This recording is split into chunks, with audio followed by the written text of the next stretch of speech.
अब थोड़ा सा ना डेट जो वैल्यू है उसके साथ थोड़ा सा हम लोग कर लेते हैं। जैसे ये बहुत काम आता है, बहुत ज्यादा काम आता है। हर दिन हम लोग को डेट के साथ कुछ ना कुछ ऑपरेशन करना रहता है डेटाबेस में। ठीक है, जैसे हम लोग कुछ अगर एक्टिविटी करने वाले होते हैं तो चूंकि हम लोग को ना हर चीज का लॉग रखना पड़ता है एक डीबीए को। तो जो भी काम किया, क्योंकि हमारे एक गलत एक्शन से बहुत कुछ बिगड़ जाता है। तो उसके लिए लॉग रखने के लिए ना स्क्रीन पे प्रॉपर प्रिंट होना चाहिए हमको। जैसे ये पूरा लॉग सेव करना पड़ेगा। सपोज यहाँ हम कुछ काम किए तो ये पूरा जैसे ये मेरा कॉपी हो गया, नोटपैड पे आएंगे, पेस्ट करेंगे, इस फाइल को सेव करके रखना पड़ेगा फ्यूचर के लिए। कल चल के कोई बोल दे कि इस तारीख को तुम क्या क्या किए थे, तुम ये इस एक्टिविटी पे काम किए, तुम कुछ गड़बड़ कर दिए, तो वहां पे प्रूफ करने के लिए मेरे पास मेरा अपना ये लॉग ही रहेगा। इसी के बेसिस पे हम प्रूफ कर पाएंगे कि हाँ हम कुछ गलत नहीं किए, ये देख लो ये कमांड चला था। फिर वो बोलेगा नहीं नहीं ये पुराना है, तुम इसमें चेंज कर दिए होगे। बोल सकता है, बोलो नहीं यहाँ डेट देख लो, इस डेट को मैं चलाया था, आप फाइल का डेट देख लो। तो इसलिए लॉग्स लॉग्स वगैरह में मतलब हम लोग बीइंग अ डीबीए, हम लोग डेट के साथ हम लोग का रिलेशन काफी तगड़ा है। तो डेट को कैसे मैनिपुलेट करना है वो हम लोग को आना चाहिए। तो अगर करेंट डेट देखना है तो हम लोग वो देख ही चुके हैं कि सिस डेट होता है, उससे देख सकते हैं। ठीक है। अगर कंप्लीट टाइम का सेकंड सेकंड का फ्रैक्शन वाला हिस्सा भी चाहिए तो सिस डेट की जगह एक और कॉलम है जिसको सिस टाइम स्टैम्प बोलते हैं। ये भी डुअल से ही निकलता है, तो उसमें फ्रैक्शन भी आता है। ठीक है। प्लस इसमें टाइम जोन भी आता है। तो हम लोग दोनों में से कोई भी यूज कर सकते हैं। ठीक है। अब जैसे करंट डेट सिर्फ देखना है तो सिस डेट से आता है। डेट विद टाइम देखना है तो सिस टाइम स्टैम्प से आता है। अगर मेरे को डेट से स्पेसिफिक कोई हिस्सा निकालना है, जैसे यहाँ पर 7 बज रहा है, हमको सिर्फ प्रिंट कराना है कि करंट आवर कितना है, यानी करंट में चल रहा वो घंटा कौन सा है, तो 7 का है। केवल वो प्रिंट करना है तो कैसे होगा? तो यहाँ पे फिर से हमको टू कैर में जाना पड़ेगा। टू कैर सी डेट, इससे हमको सिर्फ क्या निकालना है? एच एच निकालना है। या एक हम काम करते हैं डेट के साथ एच एच निकाल लेते हैं। इस बार मंथ हम अलग फॉर्मेट में ले रहे हैं। सिर्फ आवर निकालना है और कुछ नहीं चाहिए मेरे को। तो सिर्फ देखिए यहाँ पे आवर आएगा। ठीक है। अगर हम चाहते हैं नहीं मेरे को 12 घंटे वाले फॉर्मेट में चाहिए तो वो भी हो जाएगा। H24 की जगह में एच एच करेंगे तो ये 12 घंटे वाले फॉर्मेट में आएगा। ठीक है। ऐसे वही अगर हमको केवल मंथ चाहिए तो क्या कर सकते हैं? यहाँ पे क्या डालना होगा अगर केवल मंथ चाहिए तो?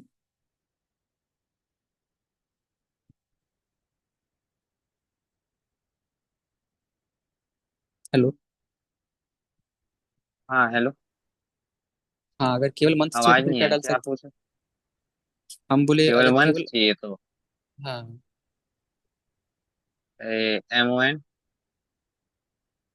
केवल M1 डालेंगे तो मेरे को सिर्फ मंथ वाला कंपोनेंट निकाल के देगा। ठीक है। तो ऐसे करके हम लेकिन ये सिर्फ, डिफाइन करना होगा कि मेरे को क्या चाहिए।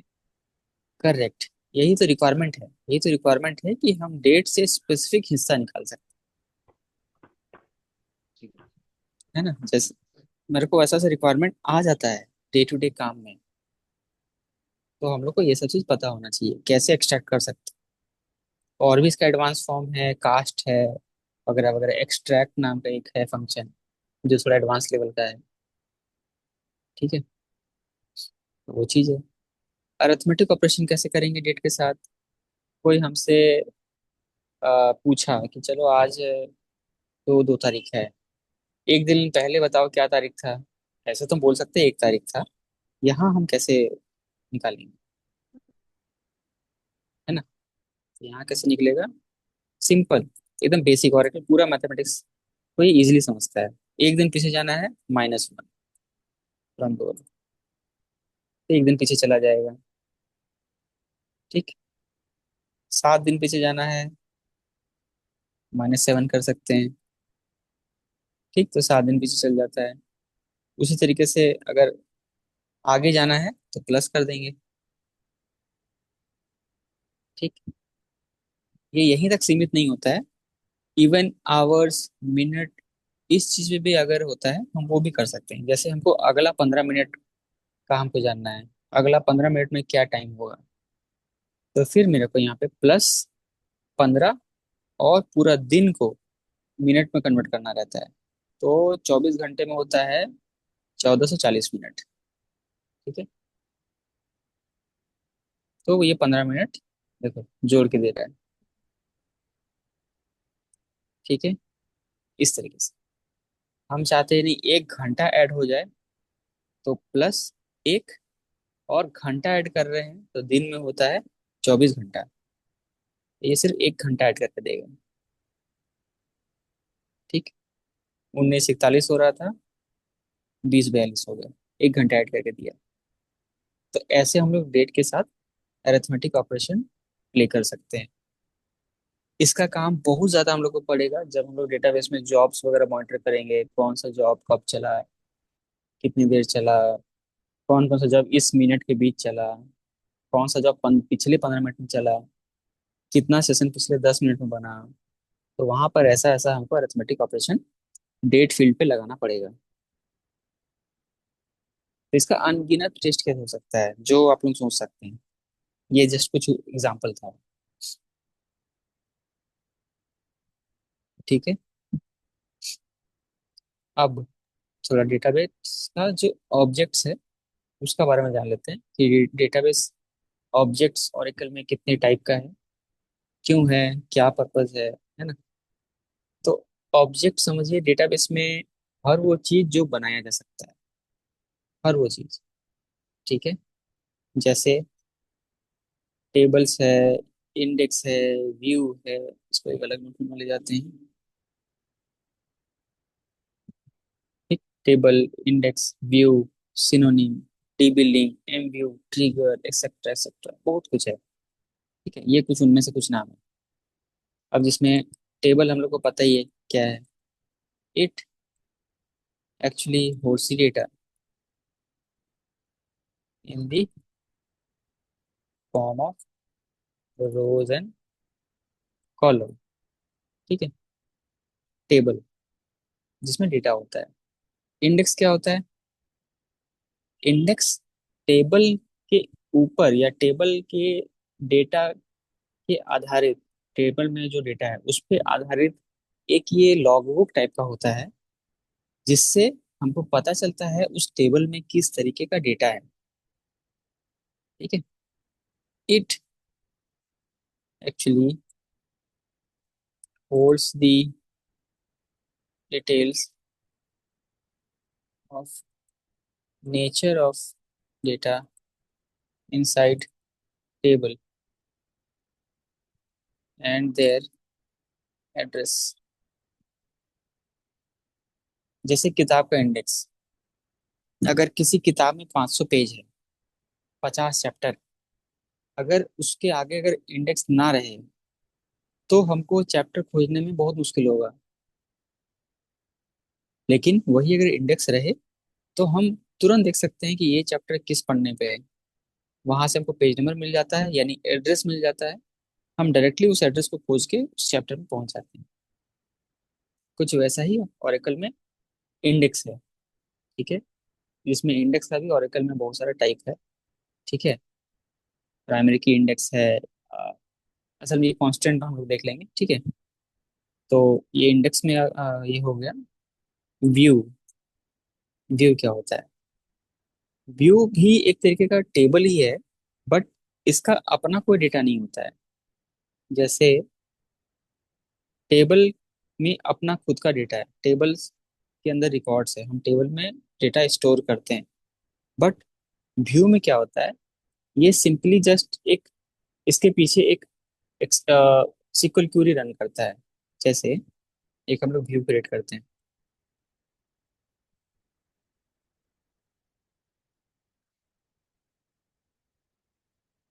ठीक है, ये मेरी एक्चुअल क्वेरी है जिसमें सारा कॉलम आ रहा है।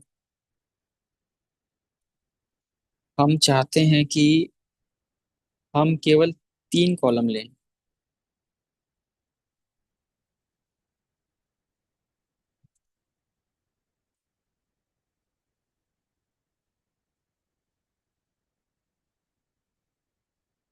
ठीक है, हम चाहते हैं कि हम हर बार ये 3 कॉलम ही उठाएं।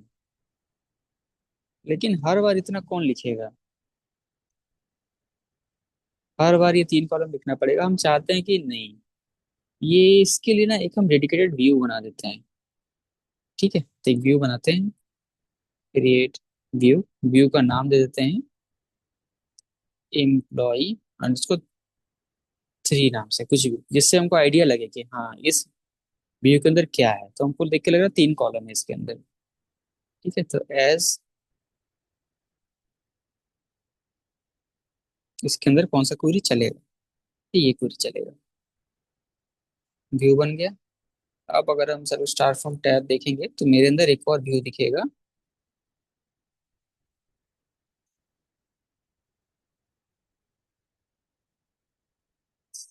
ये दिखने लगा। इसका स्ट्रक्चर अगर हम देखें तो मेरे को इसके अंदर सिर्फ 3 ही कॉलम दिख रहा है। ठीक है, बट अगर हम इससे सेलेक्ट करते हैं तो सिर्फ 3 कॉलम का डेटा आ रहा है। बट क्या ये डेटा इस व्यू का खुद का है? क्या वो रिकॉर्ड इस व्यू के अंदर है? नहीं, ये रिकॉर्ड कहाँ है? इम्प्लॉयज टेबल के अंदर है। जब जब हम इस व्यू से क्वेरी करते हैं तब तब उसके पीछे ये पूरा कमांड चलेगा और वो डेटा फेच होके हमको मिलेगा। दैट मीन्स व्यू का अपना कोई डेटा नहीं होता। It doesn't have its own data. It is actually a SQL query which fetch records from base table, जो अपने बेस टेबल से डेटा फेच करके आपको ला के देता है। अब इसका यूज क्या है? जैसे हम डेवलपर हैं, हमको पता है कि इम्प्लॉयज नाम का टेबल हमने बनाया इम्प्लॉय का नाम, पता, ईमेल आईडी, उसका सैलरी वगैरह होल्ड करके रखने के लिए, मतलब स्टोर करके रखने के लिए। बट मेरे अंडर कोई कोई जूनियर भी ज्वाइन किया, उसको हम नहीं चाहते कि उसको उस टेबल का परमिशन हो। हम नहीं चाहते कि वो सारे इम्प्लॉयज का सैलरी भी देख पाए, ईमेल आईडी देख पाए। हम चाहते हैं बस वो उसका नाम, एड्रेस देख पाए। कैसे उसको रिस्ट्रिक्ट करेंगे? तो उसके लिए एक हम उसको व्यू बना के दे सकते हैं जिसमें उसको हम सेलेक्टेड कॉलम्स देंगे कि तुम बस ये कॉलम ही सेलेक्ट कर सको, और उसको बस इस व्यू को परमिशन देंगे। इससे क्या होगा? वो इस टेबल का सारा कॉलम का वैल्यू नहीं देख पाएगा। केवल हम जो कॉलम उसको दिए हैं बना के व्यू के अंदर, वो जब जब इस व्यू से क्वेरी करेगा इसी 3 कॉलम का आएगा वैल्यू, सारे का आएगा ही नहीं। तो ये एक सिक्योरिटी फीचर भी है। डेटा को कॉन्फिडेंशियल भी हम ऐसे रख लिए, और जितना डेटा, जितना जरूरत का डेटा है, बस हम उतना ही डेटा उसको देखने पे मजबूर कर दिए कि तुम्हारा जितना काम का है उतना ही डेटा तुम देखो, बाकी क्यों देखना तुम, ऐसे करके। तो वहां पे व्यू का यूज होता है। ठीक है, व्यू क्लियर है?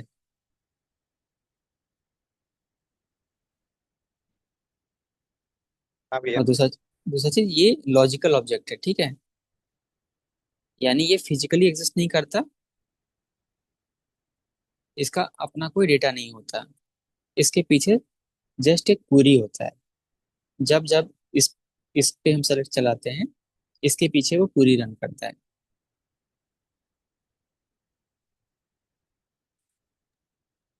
डिलीट भी नहीं चल सकता है ना, कुछ डिलीट कर सकते हैं। डिलीट नहीं, वो कर सकता है। वो डिलीट कर सकता है अगर हम, डिपेंड करता है इस व्यू पे उसको हम क्या परमिशन दिए हैं। अगर केवल सेलेक्ट दिए हैं तो इस पे केवल वो सेलेक्ट कर पाएगा, इंसर्ट दिए हैं तो वो इंसर्ट कर पाएगा, लेकिन कौन कौन से कॉलम पे? जिस कॉलम पे व्यू बना है इन्हीं तीन ही कॉलम पे वो इंसर्ट कर पाएगा, इस तीन कॉलम पे। लेकिन इस टेबल में तो 10 कॉलम है, बाकी पे नहीं कर पाएगा। बट आमतौर पे व्यू पे ना किसी को दिया नहीं जाता इंसर्ट उन्सर्ट का, क्योंकि व्यू में सारा कॉलम होता नहीं है, तो इंसर्ट में एरर आ जाता है। आमतौर पे व्यू का पर्पस सिर्फ सेलेक्ट को ये सेलेक्ट करना होता है। ठीक है। इंसर्ट हम तो होते हुए नहीं देखे हैं व्यू के ऊपर। ठीक है ना। इंसर्ट जब भी होता है तो डायरेक्टली टेबल के ऊपर होता है।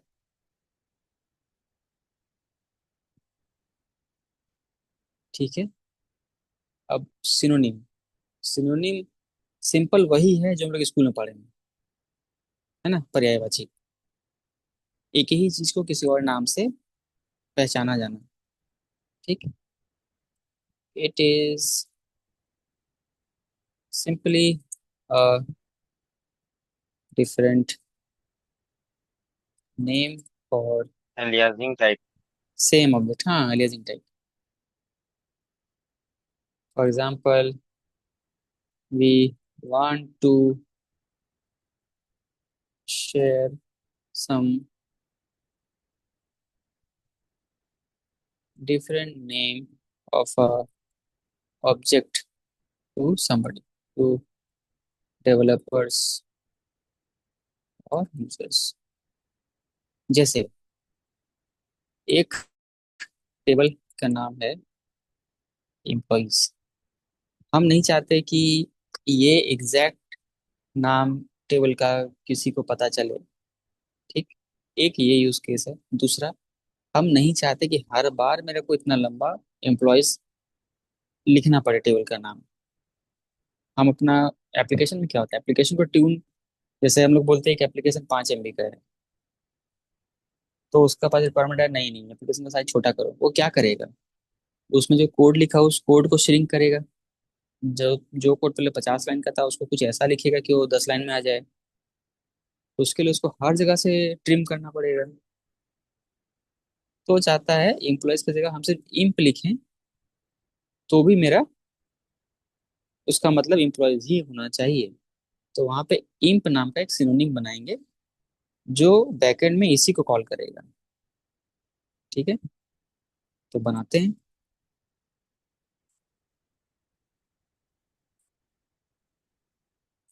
क्रिएट सिनोनिम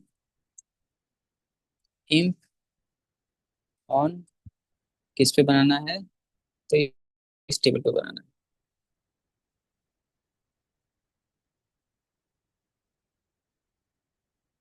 क्या हो गया, HR लगता, स्कीमा लगता है शायद।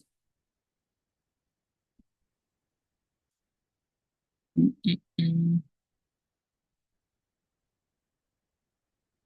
क्या होता है इसका सिंटेक्स?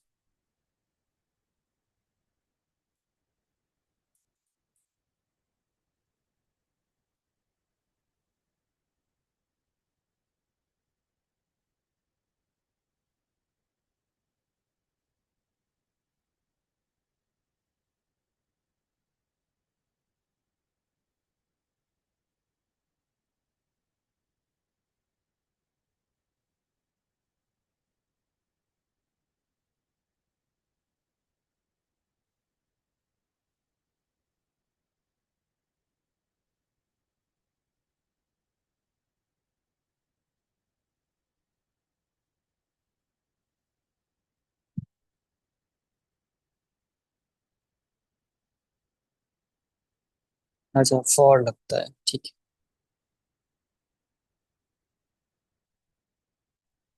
ठीक है, तो सॉरी मैं 4 से कनेक्ट नहीं थे। 4। ठीक है, बन गया। अब मेरे को यहाँ पे इंप नाम का सिनोनिम भी देखिए यहाँ पे दिखने लगा। ठीक है। अब हम सिंपल इंप को भी डिस्क्राइब करेंगे, तो देखिए एम्प्लॉयज टेबल ही डिस्क्राइब हो रहा है। हम एम्प्लॉयज टेबल भी डिस्क्राइब करके दिखा देते हैं। सेम है दोनों। बस जो हमको पहले कोड में 12 कैरेक्टर या 10 कैरेक्टर यूज हो रहा था, उसकी जगह 3 ही कैरेक्टर यूज हो रहा है। मेरा कोड का साइज छोटा हो गया, मेरा कोड एफिशिएंट हो गया, कम जगह लेगा, कम कोड लिखना पड़ेगा। ठीक। दूसरा चीज, किसी को एक्चुअल टेबल का नाम भी नहीं पता चला, हम उसको एक दूसरा नाम दे दिए, सिनोनिम दे दिए। ठीक है। अब सिनोनिम दो टाइप का होता है। ठीक है। एक होता है प्राइवेट सिनोनिम, एक होता है पब्लिक सिनोनिम। जैसा कि नाम से लग रहा है, प्राइवेट माने जो यूजर बनाएगा वही यूज कर पाएगा। ठीक है। पब्लिक का माने जो बनाएगा वो तो यूज करेगा ही, बाकी लोग भी यूज करेगा अगर परमिशन दे तो। अनु भाई। हेलो। हाँ बोलिए। हाँ। हाँ, मैं ये पूछ रहा हूँ, जैसे अगर सिनोनिम जैसे ईएमपी डालते हैं एम्प्लॉय के लिए, तो क्या जरूरी है हाँ जो ईएमपी फर्स्ट थ्री लेटर ही डाले, अगर कुछ और डाल देंगे तो इसका सिनोनिम बन सकता है क्या, या फिर बिल्कुल सिमिलर ही डालना बिल्कुल पड़ेगा? बिल्कुल, आपका मर्जी। आप कैसा भी नाम हाँ। उसको देना चाहते हैं। जैसे हम चाहते हैं कि एएमपी ना हो, हम चाहते हैं कि पीयूबी नाम हो। हाँ। मेरा मर्जी है। हम ना सिनोनिम किसी भी नाम ठीक। से बना सकते हैं, बस वो नाम अवेलेबल होना चाहिए। ठीक है। ठीक है। जैसे देखिए, अगर यही हम दोबारा बनाना चाहें तो बोलेगा कि नहीं, ऑलरेडी है ना। हम्म। अब देखिए, यहाँ हम क्या लिखे, प्राइवेट सिनोनिम, मतलब जो यूजर इसको बनाएगा वही यूज कर पाएगा। पब्लिक में लिखे हम क्या, जो बनाएगा वो तो यूज करेगा ही, बाकी लोग भी यूज करेगा अगर परमिशन दे तो दोनों कॉन्ट्राडिक्शन वाला चीज हो गया है ना। अंतर क्या है? एक ही अंतर है। प्राइवेट सिनोनिम में क्या होता है, इसमें स्कीमा यूज करना पड़ता है।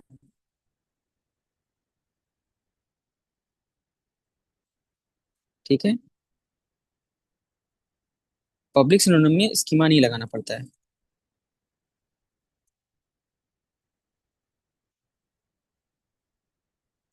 अब गेस कीजिए, यहाँ हम HR यूजर से लॉगिन है। ठीक है। तो ये सिनोनिम जो बना होगा, ये किसके अंदर बना होगा? अच्छा। HR के अंदर बना होगा, करेक्ट। अब सेम टाइम पे इसमें कोई और यूजर है कि नहीं देखते हैं। एक यूजर है, उससे ट्राई करते हैं। एक यूजर है स्कॉट नाम का, उसका पासवर्ड थोड़ा चेंज कर लेते हैं, स्कॉट।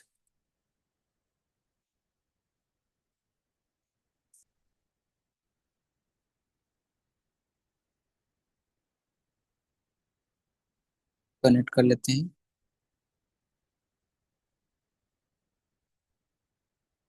ठीक है। ये जो हम लोग EMP नाम से बनाए थे, ट्राई करते हैं डिस्क्राइब करने के लिए। अच्छा, इसके अंदर ऑलरेडी एक EMP नाम का है, लेकिन हम पब नाम से बनाए हैं ना, पब से ट्राई करते हैं। ठीक है। एरर मार दिया। ठीक है। क्यों? क्योंकि पब बना था HR स्कीमा के अंदर में। अगर हम HR.pub करें तो भी एरर मार रहा है। क्यों मार रहा है? इसको परमिशन नहीं है। ठीक है। तो एक डुप्लीकेट सेशन लेते हैं।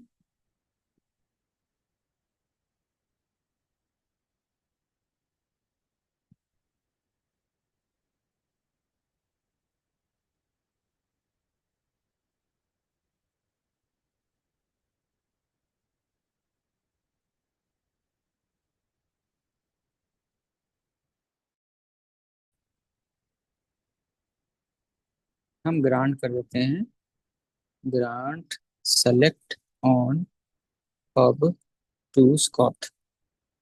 हम स्कॉट को सेलेक्ट का परमिशन दे दिए इस पे। ठीक। अब अगर ये इस पे डिस्क्राइब करेगा तो डिस्क्राइब करने देगा, लेकिन वही देखिए, अगर HR आगे नहीं लगाता है तो एरर मारेगा। क्यों? स्कीमा नहीं लगाएंगे तो ये सिनोनिम को ये जो यूजर है ये अपने अंदर खोजेगा, और हम लोग तो इसको कहाँ बनाए हैं, एचआर के अंदर, इसलिए आगे एचआर लगाना पड़ा। लेकिन इसको भी और सरल करने के लिए डेवलपर लोग क्या सोचता है कि हमको थोड़ी पता है कि मेरा टेबल अनूप यूज करेगा, राहुल यूज करेगा, कौन यूज करेगा। हमको नहीं पता, हम किसको किसको ग्रांट देते फिरेंगे, या ग्रांट तो हम देंगे ही, हम किसको किसको हम ये बताते फिरेंगे कि स्कीमा लगाओ, है ना। उस केस में हम क्या करते हैं, हम लोग पब्लिक सिनोनिम बनाते हैं। क्यों? इसमें स्कीमा लगाना नहीं पड़ता, तो इसमें कुछ अलग से नहीं होता है। यही जो सिनोनिम क्रिएट हुआ है, जो हम पब नाम का बनाए, इसी में सिनोनिम के आगे में अगर हम पब्लिक लगा देंगे तो ये पब्लिक सिनोनिम बनेगा। ठीक है, तो बना देते हैं यहाँ पे स्पॉट का है, यहाँ बनाते हैं। ठीक है, मेरे को एरर आया क्योंकि एचआर यूजर को पब्लिक सिनोनिम क्रिएट करने का परमिशन नहीं है। ठीक है, इसको परमिशन दे देते हैं, grant create public synonym to HR. हो गया, वापस आते हैं एचआर पे, दोबारा क्रिएट करते हैं। क्रिएट हो गया। अब अगर ये स्पॉट यूजर जो है, अब ये सिंपल पब चलाएगा तो चलेगा, क्योंकि अब पब नाम का पब्लिक सिनोनिम भी है। ठीक है, तो प्राइवेट और पब्लिक सिनोनिम का अंतर समझ में आ गया। प्राइवेट सिनोनिम में जो यूजर बनाएगा वो उसके अंदर ही बनेगा, और बाकी यूजर्स को वो सिनोनिम यूज करने के लिए स्कीमा लगाना पड़ेगा, बशर्ते उसके पास परमिशन होना चाहिए उसको यूज करने का। पब्लिक सिनोनिम में क्या होगा, जो यूजर बनाया है उसका हम स्कीमा लगा भी सकते हैं, नहीं भी लगाएंगे तो भी कोई दिक्कत नहीं। ठीक है, हाँ, इसमें इसमें भी परमिशन होना चाहिए, ऐसा नहीं कि पब्लिक सिनोनिम है तो परमिशन नहीं लगेगा, परमिशन लगेगा, बट स्कीमा लगाना मैंडेटरी नहीं है। ठीक है, ये समझे। है सिनोनिम। इसके बाद क्या है, डेटाबेस लिंक, ये बड़ा इंपॉर्टेंट है, ये बहुत काम आता है हमारे यहाँ। ठीक है,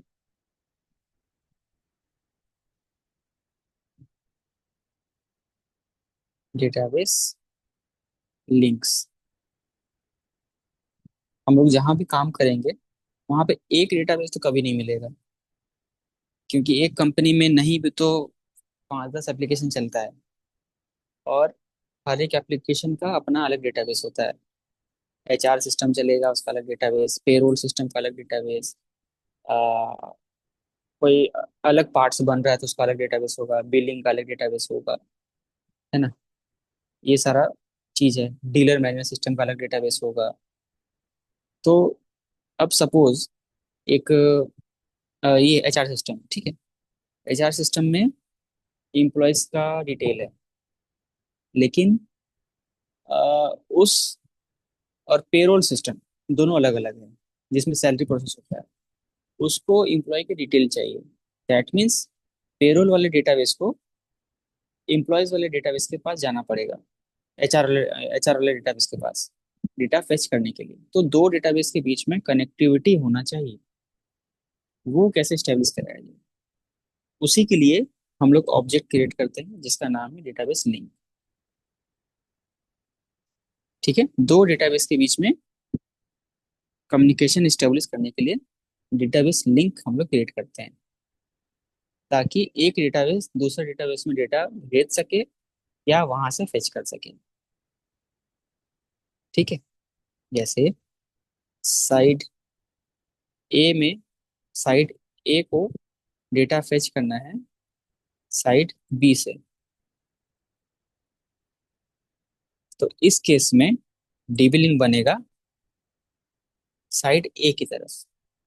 ठीक है, इस डीबी लिंक का मदद से, डीबी लिंक ऑन साइड ए, इससे क्या होगा, साइड ए जो है बी से डेटा ले या दे सकता है। साइड बी कुछ नहीं कर सकता। ठीक है। अगर साइड बी को भी सेम काम करना है तो साइड बी यहाँ पे कुछ नहीं कर सकती। ठीक है। अगर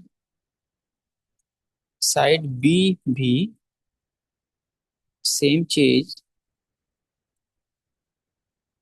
करना चाहे तो वहां भी डिविलिंग बनाना पड़ेगा। ठीक है। तब जाके वो भी साइड ए से डेटा ले या उसको दे सकता है। ठीक है। अब यहाँ भी दो चीजें हैं। यहाँ भी डिविलिंग दो टाइप का होता है। एक होता है प्राइवेट, एक होता है पब्लिक। ठीक है। यहाँ पे भी प्राइवेट में क्या होता है, जो यूजर क्रिएट किया है वही यूज कर सकता है। पब्लिक हर कोई यूज कर सकता है। जैसे सिनोनिम में था कि प्राइवेट है तो हम दूसरे को परमिशन दे सकते हैं, है ना। यहाँ वो चीज नहीं है। यहाँ प्राइवेट है तो माने प्राइवेट है, जो बनाया वही यूज कर पाएगा, कोई और नहीं कर सकता, किसी और को परमिशन दे ही नहीं सकते। ठीक। लेकिन वही पब्लिक है, हर कोई यूज कर सकता है। जबकि सिनोनिम अगर पब्लिक बना भी दें तो भी उस सिनोनिम पे परमिशन ग्रांट करना पड़ता है। यहाँ नहीं, पब्लिक बना दिए, हर कोई यूज कर सकता है। ठीक है। बना के देखते हैं। तो इसके लिए हम लोग के पास दो डेटाबेस होना चाहिए। इसीलिए मेरे बीएम में अगर हम देखें तो मेरे बहुत सारे डेटाबेस है। यहाँ दो डेटाबेस है, एक ये हम लोग का लैब वाला। तो हम दोनों का पुट्टी ले लेते हैं, पुट्टी कनेक्शन लेफ्ट राइट कर लेते हैं।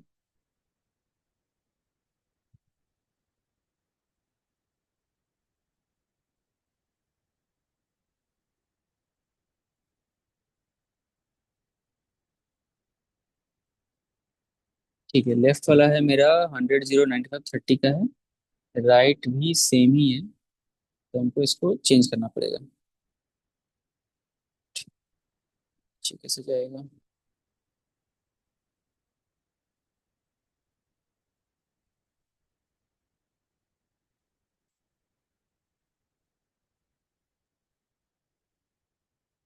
इधर करो इसको। ठीक है, छोड़ते हैं।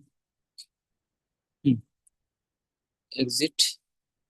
लिनक्स में ना एक और फीचर है कि अगर हम चाहते हैं कि अ, हम एक सर्वर पे रहते रहते दूसरे सर्वर को अगर हम कनेक्ट करें तो ये लिनक्स में पॉसिबल है। विंडोज में भी ये पॉसिबल है, लिनक्स में थोड़ा ज़्यादा आसान।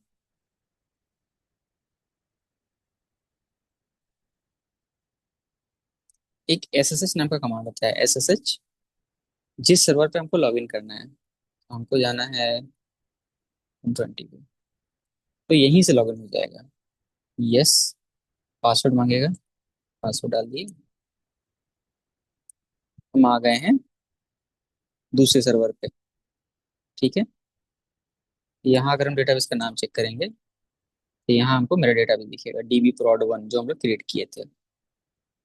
ठीक है। इस पर एक लॉगिन कर बात लेते हैं। बताइए भैया, इसमें भी तो ओरेकल होना चाहिए ना? ऑफकोर्स होगा ना, हम किसी वैसे नहीं डेटाबेस नहीं में क्यों नहीं, लॉगिन वो करेंगे। हमने कुछ ओरेकल यूजर, हाँ, ये देखिए यहाँ जैसे ओरेकल यूजर पे ही हम लोग थे, वहां से एसएसएच किए थे, ओरेकल अच्छा यूजर पे ही अच्छा। Login. Okay okay okay okay, ठीक ठीक। अगर सपोज करो वहाँ पे कोई और यूजर है, ठीक, सपोज करो रूट ना कोई यूजर है वहाँ पे, तो आगे रूट लगा देंगे, रूट @ देन उसका आईपी, तो ये रूट का पासवर्ड मांगेगा वहाँ का। तो देखो हम रूट से लॉगिन हो गए वहाँ पे। ये तुम अच्छा चीज कैच किया कि अगर हम कुछ नहीं लगाते हैं, सिंपल एसएसएच करते हैं, तो हम जिस यूजर पे अभी हैं ये उधर भी उसी यूजर को खोजेगा। अगर उधर है तब तो पासवर्ड मांगेगा, ठीक, नहीं है तो भी मांगेगा। और अगर तुम सही पासवर्ड देते भी जाओ तो नहीं लॉग इन होगा अगर वहाँ यूजर नहीं है तो। इसलिए बेस्ट प्रैक्टिस ये होता है कि एसएसएच में यूजर दिया जाए ओरेकल @ देन सर्वर का आईपी,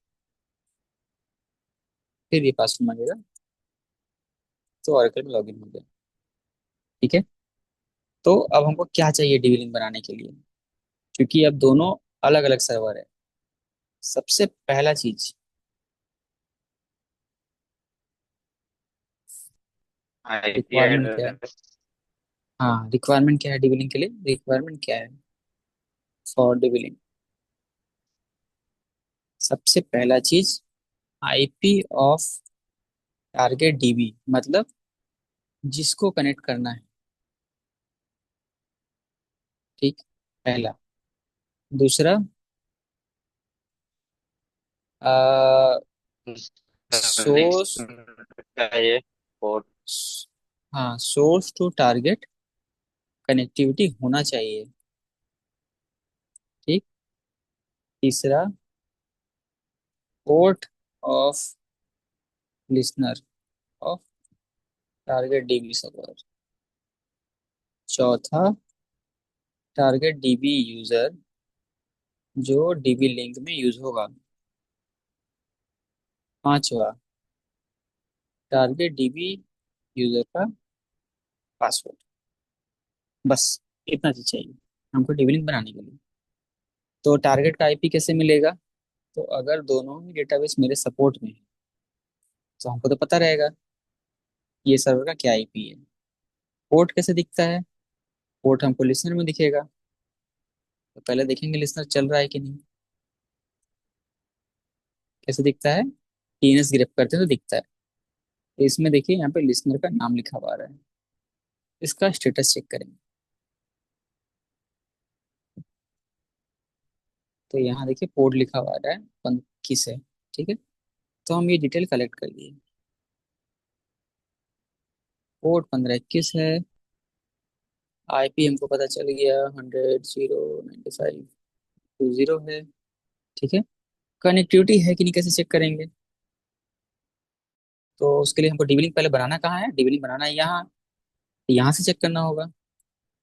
तो लिनक्स में कनेक्टिविटी चेक करना है तो एक तो होता है सर्वर लेवल पे, जो होता है पिंग कमांड से चेक होता है। पिंग और टारगेट टारगेट सर्वर का आईपी। ठीक है। इंटर, रिप्लाई आना चाहिए। ठीक है, रिप्लाई आ रहा है ना। टेलनेट से होगा ना? हाँ, टेलनेट से भी होगा नहीं? टेलनेट से भी हो जाएगा। ठीक है। तो पिंग से यहाँ पे देखिए लेटेंसी भी आ रहा है कि 3 मिली सेकंड के अंदर में रिस्पॉन्स आ गया। ठीक है ना। तो ओएस लेवल पे तो सर्वर एक्सेसिबल है। ठीक, पहला लेवल। दूसरा लेवल, इस पोर्ट पे कनेक्टिविटी है कि नहीं, है ना, क्योंकि इस आईपी पे तो मल्टीपल एप्लीकेशन चल रहा है ना। इस सर्वर पे तो बहुत कुछ चल रहा हो सकता है, लेकिन एप्लीकेशन किसी स्पेसिफिक पोर्ट पे काम करता है। तो मेरा डेटाबेस इस पोर्ट पे काम कर रहा है, इस पोर्ट को चेक करें। तो पोर्ट को चेक करने के लिए ओरेकल के साइड से जो इनबिल्ट टूल आता है उसका नाम है टीएनएस पिंग। इसमें देना पड़ता है आईपी और पोर्ट। ठीक है। इसका आउटपुट ओके आना चाहिए। ठीक है। देखिए आउटपुट क्या आया, ओके। दैट मीन्स मेरा सोर्स से टारगेट की ओर कनेक्टिविटी है, हम कनेक्ट कर सकते हैं इस सर्वर। ठीक है। ये दो चीज चेक करेंगे। सबसे पहला चीज क्या चेक करेंगे, पिंग चेक करेंगे।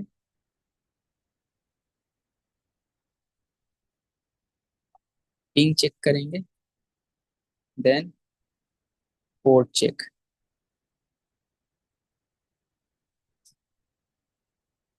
ठीक है। ये पोर्ट की डिटेल कहाँ से मिलेगा, लिसनर से मिलेगा। ठीक है। दोनों का आउटपुट जब सही आ गया तब क्या है,